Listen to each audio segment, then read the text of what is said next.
referring to when you were talking about the girl that got abused and like Yes. why people ask like why do these bad things happen if God exists?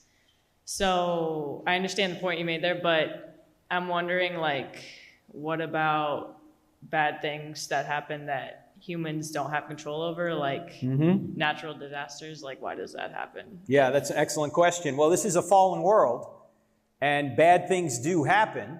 Now, we wouldn't know they were bad unless there was a standard of good, so this doesn't disprove God, because again, He is the standard of good. But why does God allow a natural disaster to occur? And there are several possible answers to this. But let me ask the question from another perspective. Let's suppose that in this life, nobody could die, nobody could get hurt until the age of 80. You know, you were indestructible to the age of 80. What kind of world would this be? I think we'd be completely reckless. I think we wouldn't care about anyone or anything. I think we'd be even more selfish than we already are, and it wouldn't be till about 79 and a half that we'd go, maybe I ought to start thinking about others, maybe I ought to start thinking about God, maybe I ought to get some insurance here, right? We don't always know why God allows a bad thing, but we know why we don't know. God is infinite, and we're finite. We can see this much of reality. God can see it all. And so God can allow a bad thing to happen, and we might not see the positive outcome in the future, but God can. In fact, we actually see this in the Scriptures. This is sometimes called the ripple effect. You guys know about the ripple effect? That an event now ripples forward into the future to affect millions, if not billions, of other events. In the Old Testament, Joseph is sold into slavery by his brothers.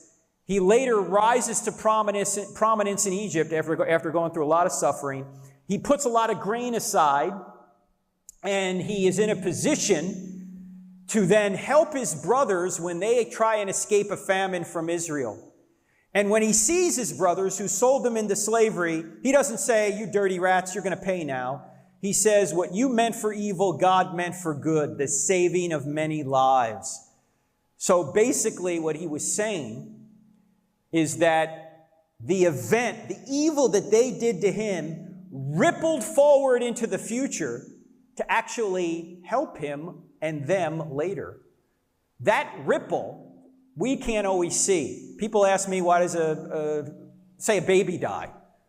Well, I can't tell you why a particular baby dies. I can tell you why babies in general dies, because we live in a fallen world. But maybe a baby dying today ripples forward into the future to, in some way, contribute to a great evangelist 500 years from now who saves millions of people.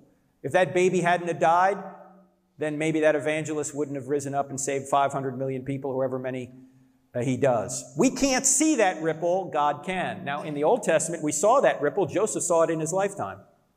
So while we can't answer why specific things happen all the time, we know why we can't answer. There's something there known as the ripple effect.